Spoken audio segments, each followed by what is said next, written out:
vision de ce que sera le millénaire, la terre a commencé à être verte, les fleurs, les plantes et les arbres ont poussé dans des endroits secs et stériles, même dans le désert, l'herbe poussait et l'eau montait. La ville de Jérusalem ressemblait au jardin d'Éden avec ses belles fleurs et ses arbres chargés de fruits. Il y avait des variétés de fruits, l'eau propre n'était pas polluée. Le peuple d'Israël était heureux sur cette terre qui est le véritable éleveur de lait et de miel.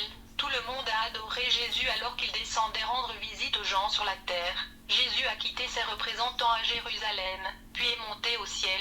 L'espérance de vie est passée de 200, 300, 500 et 800 ans. Les morts étaient naturels, car l'ange de la mort n'a pas encore été jugé. Apocalypse 20h14, et la mort et l'enfer furent jetés dans l'étang de feu. Ce sera quand la mort sera annihilée de la terre et que personne d'autre ne pourra mourir. Dans le millénaire, il y aura des décès et aussi de nouvelles naissances. La vie abondante était partout sur la planète. Ceux qui sont morts sont montés au ciel. Leur indice de développement de la vie était si élevé qu'un homme de 200 ans a engendré une multitude d'enfants pour remplir la terre. La population du peuple d'Israël était presque détruite. Tous les infidèles étaient morts. Seuls les restes vivaient à cet endroit. Une femme de 100 ans était très fertile et elle a donné naissance à de nombreux enfants pour récompenser la mort du peuple israélien lors des tribulations. Le désert a commencé à produire des arbres et des plantes qui guérissent les maladies. Les personnes qui étaient là n'avaient toujours pas leur corps changé, mais elles avaient toujours leur nature pécheresse. Mais elles obéissaient à Jésus. Des gens qui n'étaient pas d'Israël se sont rendus à Jérusalem, siège du gouvernement mondial. C'est d'Israël que Jésus passe les lois aux quatre coins du monde. Israël devient le premier pays qui règne sur le monde. Dieu exalte sa nation devant les peuples. Ses promesses de faire d'Israël une grande nation sont remplies. Les lions mangeaient de l'herbe. Tous les animaux carnivores devenaient végétariens. Les serpents n'avaient plus de poison. Les gens ont joué avec les lions et les serpents. Ils ont nagé avec les crocodiles. La nature était en harmonie. Le climat n'était pas désorganisé et inversé comme aujourd'hui. Ce qui est planté, donné et tout nourri du fruit de la terre. L'argent et la monnaie créés par l'homme ambitieux. Les banques et les marchés destinés aux financiers ont été détruits. La terre a tout donné en remplaçant le marché et les banques. Gold, Jasper of God, a remplacé le papier-monnaie. Quand les gens pleuraient, ils étaient heureux de voir Jésus descendre du ciel vers eux. Frères, mon esprit a traversé la Jérusalem millénaire. C'est quelque chose de merveilleux. Sur la Jérusalem terrestre, il y avait une ville d'or flottante qui était au-dessus des nuages. Le peuple d'Israël a vu cette ville. Il est dans l'univers, juste au sommet de notre planète. C'était loin de considérer la hauteur de l'univers sur Terre, mais son éclat était aussi resplendissant que le soleil. La nuit, ce carré géant luisait comme une étoile. Cela ressemblait à une ville de feu parce que tout était en or jaune. Le jour, ce n'était pas aussi visible que la nuit. Un grand nuage couvrait cette ville de jour comme un nuage couvrant le soleil. Exode 13 verset 21. Et l'Éternel les précédait de jour dans une colonne de nuée, pour les guider dans la direction, et de nuit dans une colonne de feu, pour les éclairer, aller jour et nuit. C'est ainsi que j'ai vu la ville carrée la nuit briller comme le soleil et le jour qu'un nuage la recouvrait. Le feu et le nuage symbolisent la direction et le droit chemin. En quelque sorte, cette ville céleste menait la ville terrestre de Jérusalem. Le feu et la nuée étaient la présence de Dieu qui a dirigé le peuple d'Israël. La Jérusalem céleste située juste au-dessus de la Jérusalem terrestre signifie que la présence de Dieu regarde Israël d'en haut. La lumière qui venait de la ville au-dessus rayonnait de bénédiction, de prospérité et d'onction de ce peuple. L'Église était dans la ville céleste avec Jésus, là où le roi est, ce doit être la reine. Il gouvernera le monde avec elle. Quand quelqu'un était triste à la Jérusalem terrestre, Jésus descendit et le réconforta. Les habitants de cette ville ont vu des anges. Ils sont descendus et ont manifesté auprès des habitants. Ils ont même mangé des fruits et des légumes par la suite. Les lois qui ont été mises au monde portaient sur la justice, la morale, la sainteté et le devoir de chaque personne. La technologie qui est née du fruit de la science du mal qui a contaminé le monde entier aux enfants n'existait plus. Jésus a communiqué avec son peuple quand il est venu vers le bas. L'Église était dans la Jérusalem céleste avec le Père et le Saint-Esprit.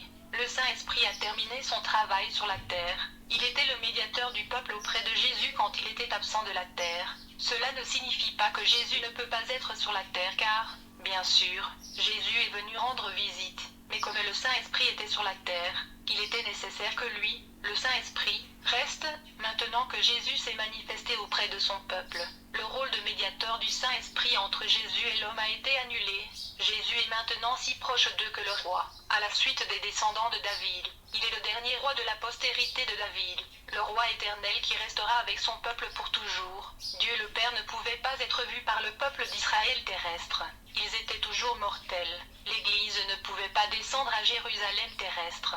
Les gens avaient changé de corps et ils étaient saints. Jérusalem descend lentement sur terre. Elle ne restera sur terre que lorsque notre planète sera sanctifiée et subira une transformation. Bien-aimés, je vis un nouveau ciel et une nouvelle terre, car le premier ciel et la première terre avaient disparu, et la mer n'était plus, et je vis descendre du ciel, d'auprès de Dieu, la ville sainte, la nouvelle Jérusalem, préparée comme une épouse qui s'est parée pour son époux. Et j'entendis du trône une forte voix qui disait, Voici le tabernacle de Dieu avec les hommes. Il habitera avec eux, et ils seront son peuple, et Dieu lui-même sera avec eux. Il essuiera toute larme de leurs yeux, et la mort ne sera plus, et il n'y aura plus ni deuil, ni cri, ni douleur, car les premières choses ont disparu. Et celui qui était assis sur le trône dit, Voici, je fais toutes choses nouvelles, et il dit, Écris, car ces paroles sont certaines et véritables.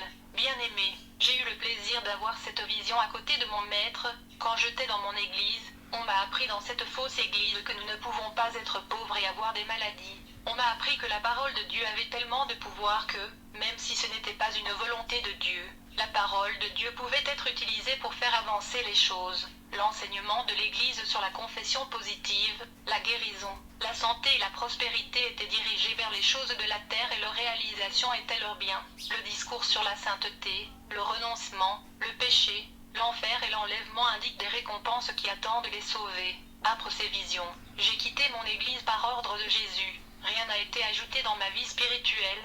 Et vous, qui êtes rassemblés dans des églises néo-pentecôtistes, vous les quittez, car ils vous mèneront en enfer. J'ai été trompé par leur doctrine.